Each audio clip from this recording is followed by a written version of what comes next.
So funny, Yeah, dude. but they're still like Captain Picard and Data and all. They They're have the still the same same age. hierarchical like relationships, but Yeah. they're in art school.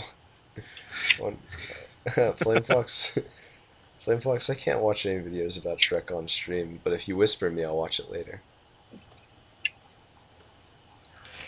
Well, I'm gonna have to jump off here for a minute and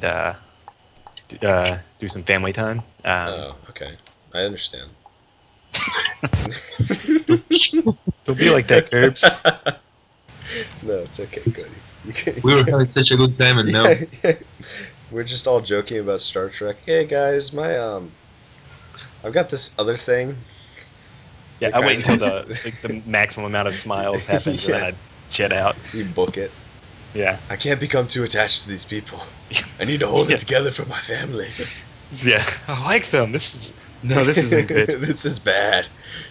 Bad Cody. why do I like them? Yeah. This doesn't bode well for my hermitist nature. You know, as the great Phil Collins once said in the Tarzan soundtrack, I want to know. Can you show me? Indeed. And on that note, I will check back in with you guys. Yep. What's the official sign-off time? It is gonna be 12 p.m. EST.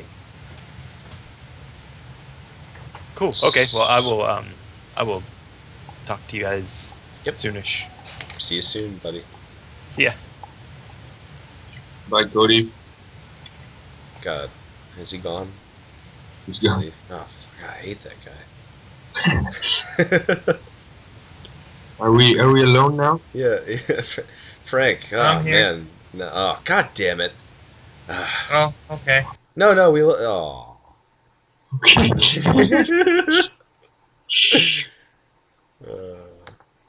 How do you feel about these veiny things I'm doing, Kirby? I like it. I think it's cool. Hello? Don't you leave.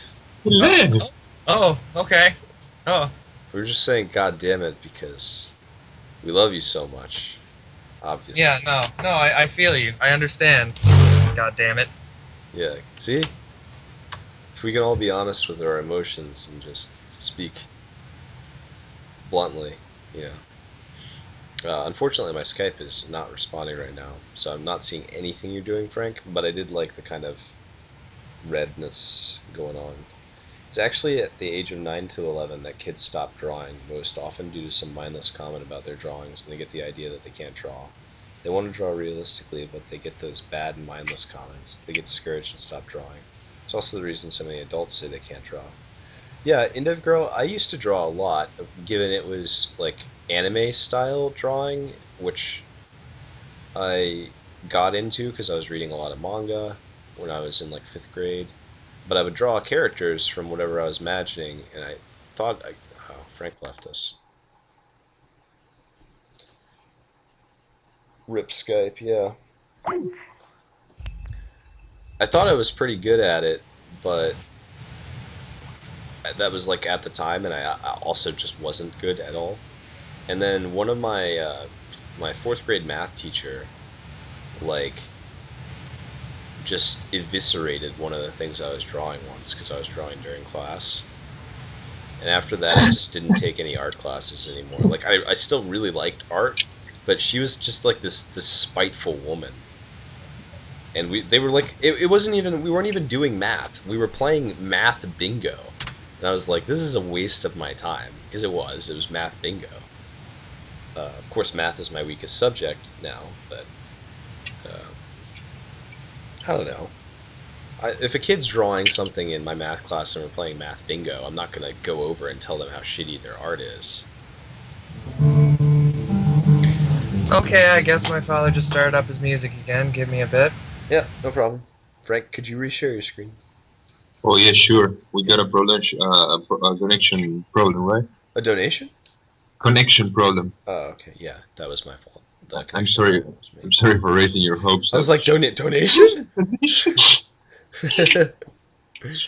My hopes are dashed. Yeah. That's okay. Yeah. Yeah, Indev Girl, I agree. I think I think most people have an image of what they'd like to do in whatever they're pursuing creatively in their mind, and it can be so frustrating to not be able to actualize what you have in your head. That's why I'm so in awe of what you and Cody are doing when you're drawing, Frank, because it doesn't seem like you may have a model for kind of what you want in your head, but mostly you just let yourself interpret it. Whatever it comes out to be, you're pretty okay with it. You can see ways of refining it, but you just let yourself do the process without thinking. Yeah, Afterward, you have work to work with. that's the key. Just letting go and just doing stuff. Yeah, I agree, Endev Girl, completely. What is she saying? What is she saying? Never give Okay. kids mindless comments about their art. I agree. You should never discourage someone from pursuing something artistically. Even if like you're you're a woman or a man in your 60s and you've gone through countless eons of teaching kids who don't care. Like that's what you chose to do, you know? And if they don't care, then maybe that's an issue with you rather than an issue with them. I don't know. Just basic human behavior awareness. Kirby, I just need you to check the chat. Yep. Quick question, Kirby. Circle squares.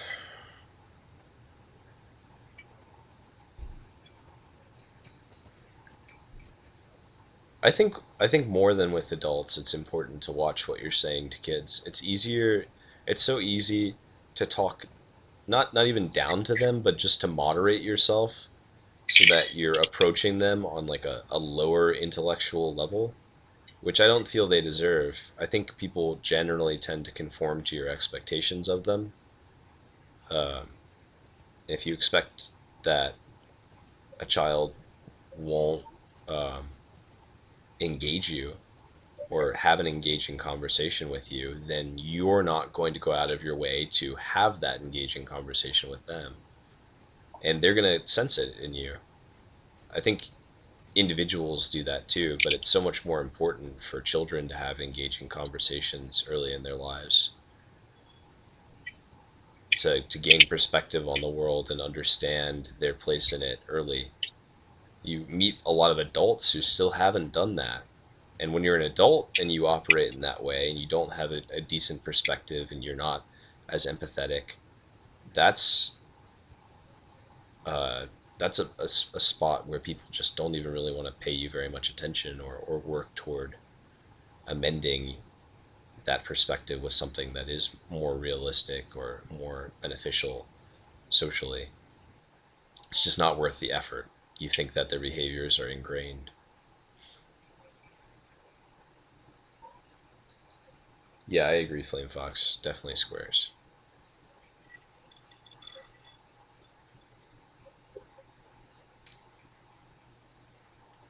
I actually don't really believe that there are such things as completely ingrained behaviors. I don't know if that's true or not, but it seems to me that any behavior you have, if you worked hard enough to change it, you could. Even if it's something that's operates on a subconscious level, an aspect of your processing that causes you to distance yourself from people. If you're aware of it, you can work toward changing that behavior. I think people are very comfortable with being uh, willfully ignorant of behaviors that they have.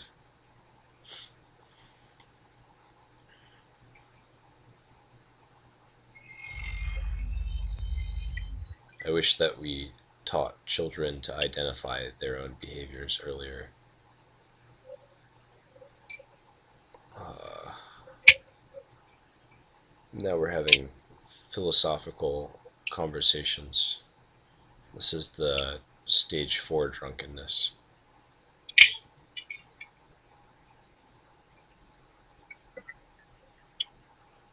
Um, so at this point in the sketch process, Frank, Yes. and I know that you like to just free flow through things. Yes. But once you, if there are stages, the first stage is laying down the base color. The second stage is adding in shadows. The third stage is adding in highlights and accents. Yeah, you always want to go from the most general aspect to the most detailed. You know, you want to go start with broad strokes and then working in the details. That's the general rule you follow. Because otherwise you get bogged down in the details and you don't finish the structure. Yeah, I mean, you can start by drawing, an eye perfectly if you want. You know, you spend half an hour drawing the eye, but when it comes to doing the face, I mean, you find out that it doesn't kind of suit the eye. So it's better to start off with a plan that works, and from there just work the details. You know. I see. I like the little palette you've created for yourself. I see that you and Cody both do that. That's so that you can grab colors more quickly. Yeah, that's you have every color you're using That readily is available. so smart. One of the reasons that I don't like to do art in Photoshop that requires me to put down my own lines, uh, and not just screw with something other people have made, Hmm. is that I have a rough time. It seems like you guys have a lot of different things that uh, enable you to switch between colors quickly and make lines. Like I think you're probably operating on a tablet, right? Yeah. Yeah. Well, even without a tablet, like doing that palette thing is something that wouldn't have occurred to me, and switching colors between the ones that you wanted just by grabbing from your own work is just such a hassle because it's so disorganized. You have to do it so frequently. I think I'm gonna steal that. Sarah Hina W80 or Sarah Hina Sarah Hina 80. One of those two. Welcome to the stream. Uh, Artists like the big ones use the right side of the brain. This one is nonverbal. This is the part of the brain that is more visual. By shutting down the verbal side, the visual part can do work, like Frank is doing now, just going with the flow. I bet that Frank has experienced times where he's drawing, he has a hard time talking. He's shutting down the verbal side of his brain. Yeah. That Yeah, seems to be the. basically Yeah. every time I'm streaming with Kirby, I have a hard time talking, and Kirby keeps asking deep philosophical questions about existence, Yeah, I'm sorry. I'm or sorry my about. particular existence. No, I'm sorry, I never can live up to your ingenious questions. You know. I think the role of conversation in something like this is the implied, like, hypothetical of response.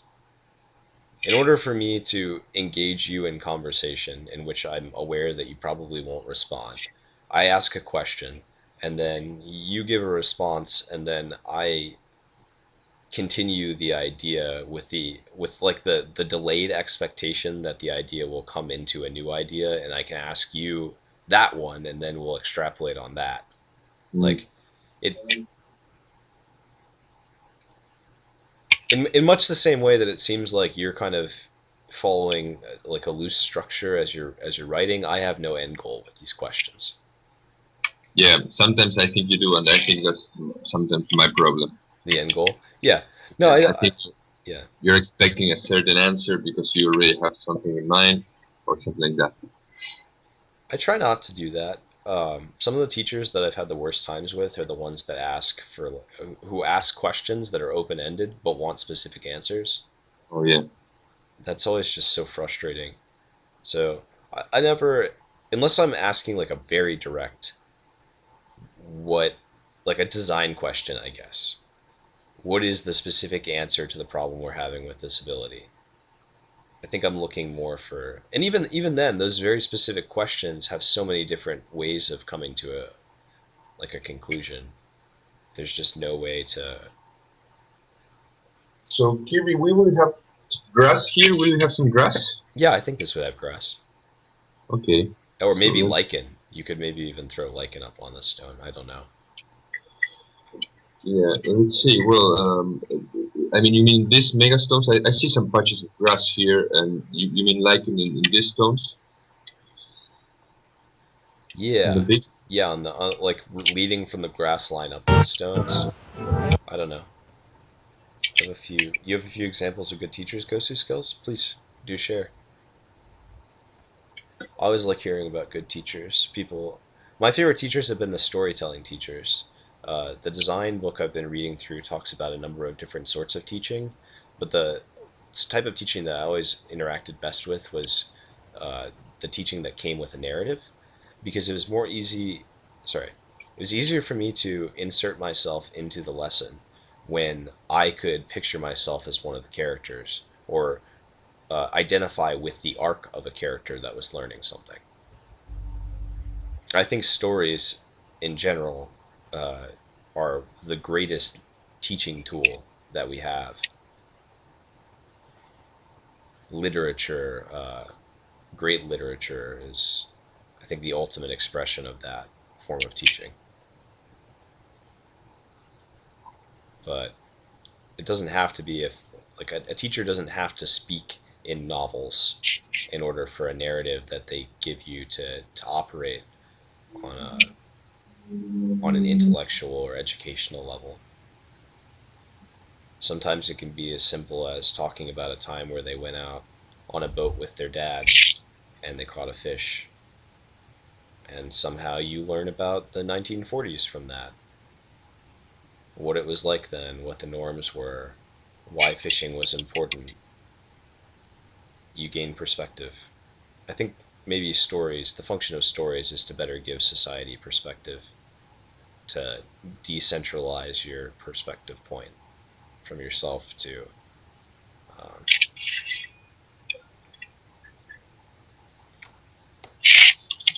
not yourself. That was horribly inarticulate, but good teachers. Professor Mehran Salami of the Stanford Computer Science Department. Kirby loves college empathy mythos. I may. I'm not sure exactly what specifically that refers to, but I get an impression of what you're saying. Are you using a Wacom, Frank? I am. Yes. Gosu Skills, can you whisper that to me so I can look at it later? If it's extra work for you, don't worry about it at all. But I don't know if I'll be able to go back through later, and I don't want to interrupt the viewing of what Frank's doing, since I'm hosting him on my monitor.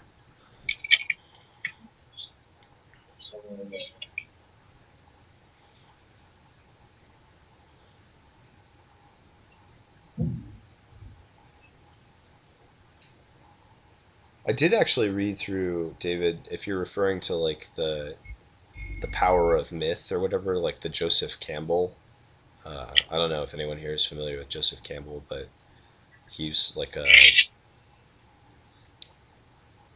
an author and philosopher, and was a huge proponent of myth being the most important um, societal uh, function of societal cohesion, Yeah. like narratively. Um, and his work is very interesting. My friend loaned me the book, and I read through it in one night. It was too interesting for me to stop reading, and then it was 8 a.m. and I fell asleep immediately afterward. Jungian, yeah. Is it a Cintiq? She's asking. No, I wish I was in a Cintiq. Yeah, Cody's always talking about Cintiqs. Yeah, the Cintiq is like the upper class. Oh, it's like a Bentley. Yes. Exactly. I see. I think that color of green is much more natural with the other tones you picked. This one that I'm adding right now. Yeah, the one that you're using now. Yeah, I'm just alternating a bit. You think this one is too bright? Maybe. I don't know. I don't know what it is I'm seeing, but as soon as I saw that green come in, it just felt natural. I think it's because it's cooling. Yeah, it's kind. And you've got so much I warmth. mean, we got some bluish hues here, so it ties together with this bluish hues. Yeah, yeah, yeah. I agree with that.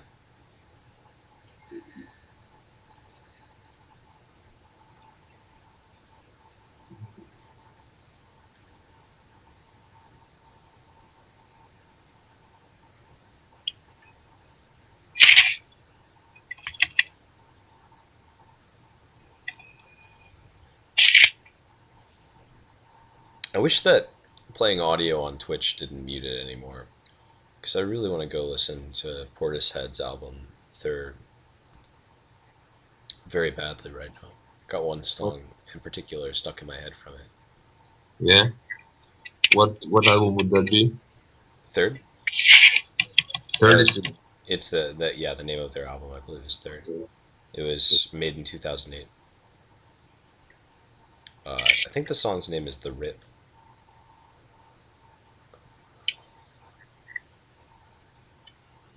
I But don't know that song. I'll post it in the stream. You can listen to it for yourself. There.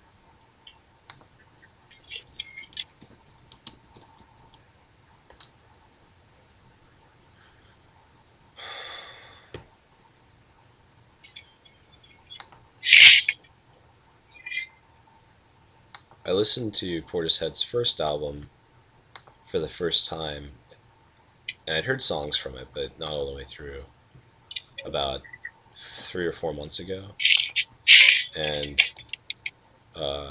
I didn't decide to go any further with it for whatever reason. That seems to be the case. I'll find a band where I really like their music, and then for whatever reason, I'll get engrossed in something else, and I'll forget to check out the rest of the discography.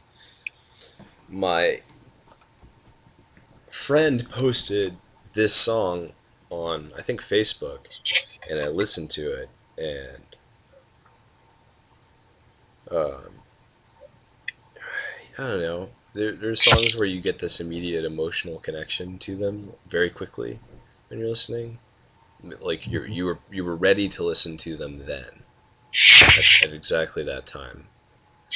Um, and I'd sort of gotten away from listening to like uh, trip hop and post rock and acoustic music, but for whatever reason, this hit me right in my alternative sensors that I'd been. Right in your plums. Yeah. Because I after our conversations a while ago, where you suggested a bunch of music to me, Mm-hmm. I've spent all of that time in between just listening to a lot of jazz, which I love. Jazz is my favorite genre now, and Mm-hmm. has become it. A lot of jazz, and there was a period there where I was listening to a lot of bossa nova, but I kind of completely abandoned alternative music, if you want to Mm-hmm. call it that, and I think that's reductive to call the whole genre that, but Portishead sort of fits in there. Uh,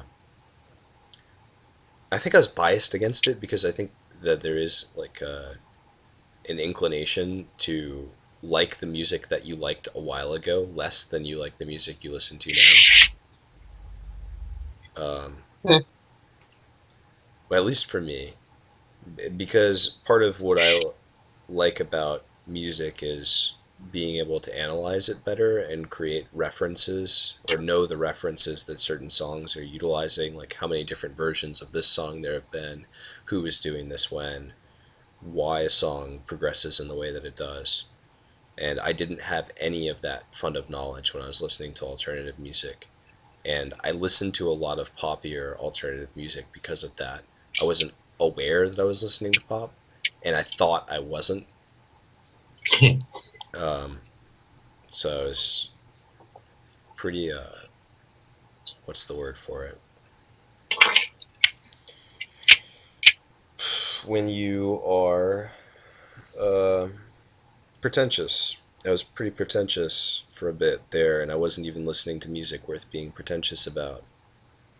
What kind of music can you Oh, okay, sure. When I first got names? into listening to music in high school, like listening to music that wasn't like pop radio music, which I guess was late middle Oh, school actually. like I a video. yeah, like whatever was on the radio. Um, Modest Mouse's pop album was on the radio. There was a bunch of shit that was much worse. But I started getting into the Strokes really heavily in high school. I still think they're a great band, um, but I listened to the Strokes. I listened to the White Stripes. Like if you were to go through the catalog of the things I listened to, it would perfectly conform to like the alternative playlist of those years. Yeah. You know. I didn't realize that the music was being. It's not bad. It's not bad music though. It's not. It's not bad music at all, right? But like that music was made for that group, like my age group. That music was marketed to me, and Yeah. I didn't perceive that, you know. And I thought that I was above the people who were listening to pop music, but really I had just fallen into another marketing trap. And I wasn't. It's not that I didn't like the music. I did. I just didn't have any other references to other genres. Um, at the time, I was completely oblivious. Um, but then I started getting into hip hop more in later high school, like a lot of hip hop music. And as I transitioned into being in college, I got into older alternative music. I got into the Pixies a lot. And all of these are still, I still like that music. Um, but then I transitioned from listening to the hip hop that was current to listening to like really old school hip hop. And I started to recognize references from the newer songs to the older songs. And then I started getting into sampling because my friend got into producing music. And so I started to look for the actual samples from the songs. And then that connected me to jazz and a bunch of other groups and film composers. Um, and that phase was like all of my last year of listening to music. And then I basically just been listening to a whole lot of jazz ever since, with a few other things thrown in. Um, and so I basically settled on jazz being the thing I listen to, I think for a number of reasons. And FlameFoxx, I'll ask them in just one moment. Um, but I think because jazz is like has like a reverential, people perceive it reverentially. It's like it's not unassailable. There are people who listen to classical music who don't, who maybe like turn their nose down at jazz, but a lot of people who know a lot about music go into jazz because they feel they can express themselves best. And so in some ways it's unassailable, and connecting yourself with it is uh, I think people's natural inclination as they start to know more about music. There have just been so many geniuses that devoted their life to working within that genre. It's less ephemeral than the other genres are, and has been more long-lived than almost any other genre. Also, it's connected to the American identity in ways that other genres aren't. Where was I? Right. So when I came in and I listened to Portishead, it connected more to what I had listened to in the past than what I was listening to now. Mm-hmm. Um, but